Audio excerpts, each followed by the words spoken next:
जय श्री राम दोस्तों, जय हनुमान। कैसे हो आप सब लोग। 5 शक्तियाँ की जो पूजा घर में सदैव करनी चाहिए। पंच शक्ति कौन सी है, कौन सी शक्ति है जिनकी पूजा हमें अपने घर में हमेशा करनी चाहिए। ये पंच देवता की शक्ति अगर हमारे घर में देवता की शक्ति अगर हमारे घर में प्रवेश करती है या हमारे घर में इनकी पूजा होती है तो ये जो नियम है उनके अनुसार, दिन के अनुसार जो हमारे घर में तंत्र नहीं चलता, मंत्र नहीं चलता, क्रिया नहीं चलती, कोई भी व्यक्ति हमारे परिवार के प्रति आंख उठाकर नहीं देख सकता। माना जाता है इनकी पूजा करने से हमारा घर जो है सुखमय हो जाता है। हमारे घर में किसी भी प्रकार की काली शक्तियाँ प्रवेश नहीं कर सकती।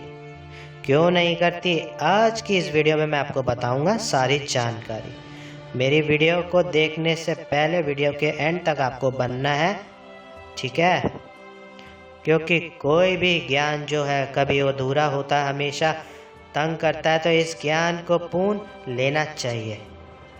अगर आप हनुमान जी के भगत हो और अगर आपको मेरी वीडियो अच्छी लगती है तो ये वीडियो आप 10 लोगों तक शेयर जरूर करना। सबसे पहले प्रथम पूजनीय जो होते हैं वो मैं आपको बताने वाला हूँ। वो आपके माइंड में आ गया गणपति जी महाराज।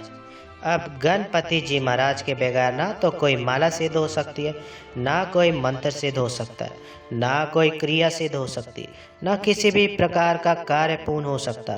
क्योंकि रिद्धि सिद्धि के मालिक, अब आप सोचोगे कि गणपति जी की तंत्र रूप में नहीं चलते हैं तो ये बिल्कुल गलत है। आप कामाख्या देवी में जाइए, वहाँ पर सिंदूरी रूप में वह पंच गणपति जो है स्थापित है। वो हर दिशा में, क्योंकि वहाँ की जो सिद्धि को आप ऐसे बाहर नहीं लेके जा सकते जब तक गणपति जी महाराज का आपको आह्वान और प्रतिक्रिया करनी नहीं आती, उन्हें प्रसन्न करना नहीं आता।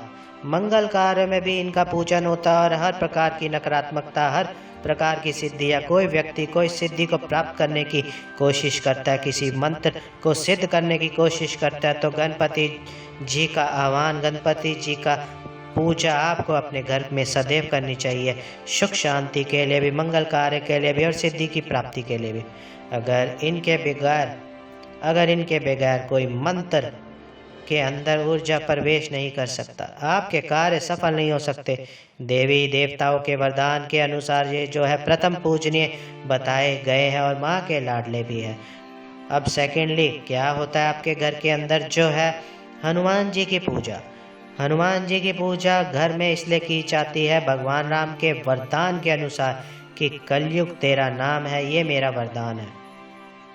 कलयुग में प्रधान रूप के पूजनीय देवता हो आप और आपके माध्यम से घर के अंदर संकट है प्रवेश नहीं करता है, किसी व्यक्ति के साथ अत्याचार नहीं होता। जब कलयुग अपनी चरम सीमा पर होता है, कलयुग का प्रकोप होता है, तो हनुमान जी दंडित करते हैं ऐसे व्यक्ति को, दंडित व्यक्त करते हैं हनुमान जी को। जहाँ पर प्रभु की भक्ति हो रही हो, जहाँ हरि की कीर्तन हो रहे हो, प्रभु श्री राम का नाम होता है या उनके नाम का गुणगान होता है, तो वहाँ पर जो है हरि कृपा के अनुसार हनुमान जी उन हरि भक्तों की रक्षा करते हैं। और अगर आपके घर में भी रामायण का पाठ होता है, सुंदर कांड का पाठ होता है, देवी हनुमान जी की पूजा होती है, भगवान राम की पूजा होती है आपके घर में, और ये लगा लीजिए जगन्नाथ स्वामी की भी पूजा होती है, किसी भी या ठाकुर महाराज की भी होती है, तो हनुमान जी आपकी रक्षा करेंगे। हनुमान जी का ये कर्तव्य है क्योंकि उन्होंने भगवान राम की कृपा से ये बल प्राप्त किया है रक्षा करने का कलयुग के अंदर। कलयुग में प्रधान रूप के देवता वो घोषित है और हनुमान जी की पूजा करने से आपके घर में नकारात्मकता प्रवेश नहीं करती। अब उसके बाद कुल देवी की पूजा। माना जाता है कि कुल देवी की पूजा अगर आपके घर में नहीं होती या कुल देवी की पूजा बंद हो जाती है तो आपके घर के अंदर जो है अभिशापित कार्य होने लग जाते हैं, जैसे कि घर में अकाल मृत्यु, जैसे कि एक्सीडेंट हो जाना, जैसे कि घर में तंत्र का प्रवेश कर जाना या घर के अंदर नकारात्मकता का प्रवेश कर जाना। और कुल देवी के साथ भी देव पितर का भी कृपा होती है। किसी की कुल देवी है तो किसी का देवता है, ये बात ध्यान रखना। तो किसी की कुल देवी है या किसी का कुल देवता है, इनकी पूजा भी अगर आपके घर में नहीं होती तब भी घर में नकारात्मकता जो है प्रवेश होती है। अब बात आ जाती है कि अगर आप माँ की पूजा कर रहे हो या माँ काली की पूजा कर रहे हो, या माँ काली की पूजा आप कलयुग में हमेशा करनी चाहिए। क्यों करनी चाहिए मैं आपको बताता हूँ। आज के समय में लोग माँ काली की पूजा करके तामसिक रूप की शक्तियों को जो है जागृत करने का प्रयास करते हैं और फिर आपके परिवार के ऊपर वह अत्याचार करने का पूर्ण रूप से कोशिश करते हैं। तो आप माँ काली का सात्विक रूप से अपने घर में पूजन कीजिए, माँ की शक्ति का गुणगान कीजिए, माँ के मंत्रों का गुणगान कीजिए। आपके ऊपर किसी भी प्रकार की नकारात्मकता प्रवेश नहीं करेगी।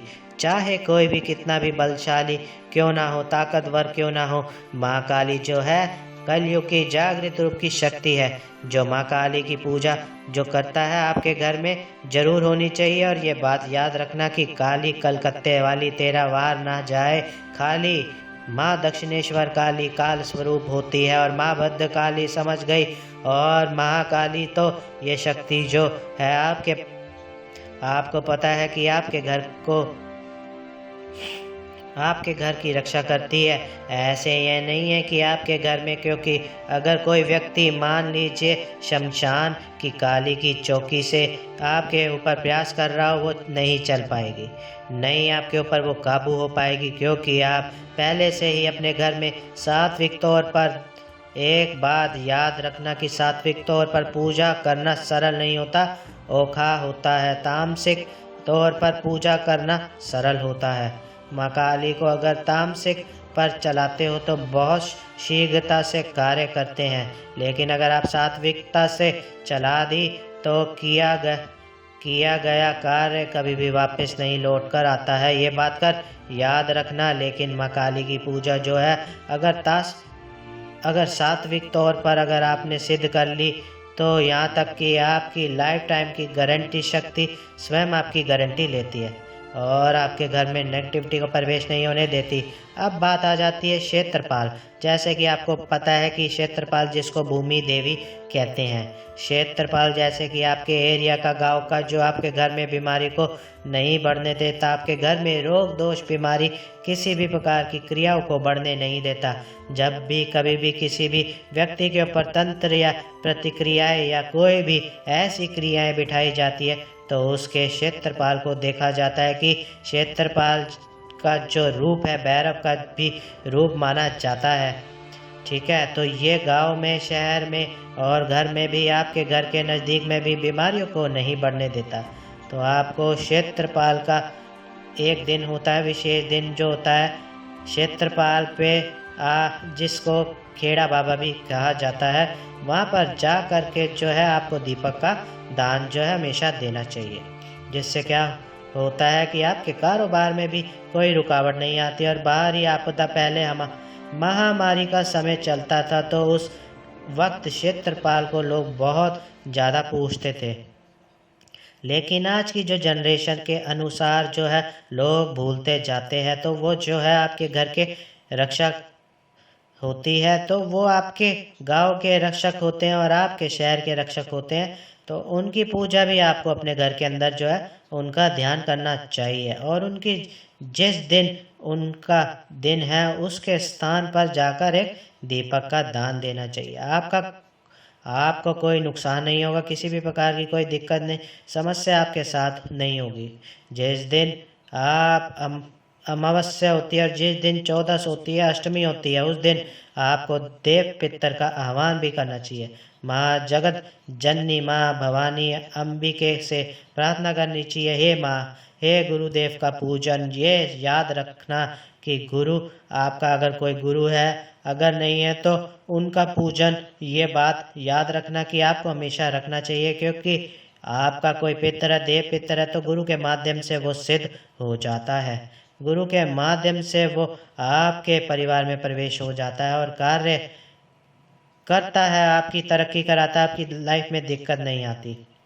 पंच शक्तियों की पूजा घर में हमेशा करनी चाहिए। पंच शक्तियों से पूजा करने से आपके परिवार के घर की रक्षा होती है। घर में किसी भी प्रकार का अत्याचार नहीं होता। घर में कोई नेगेटिविटी एनर्जी प्रवेश नहीं कर पाती। घर में हमेशा ऊर्जा का वास रहता है, बना रहता है।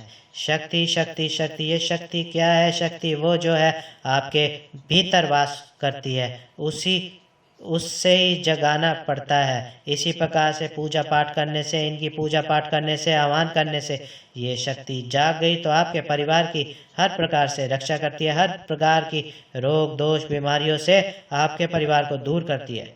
तो वीडियो मेरी अगर आपको अच्छी लगे तो मेरी वीडियो को लाइक कीजिए, मेरे चैनल को सब्सक्राइब कीजिए। जय श्री राम दोस्तों, जय हनुमान।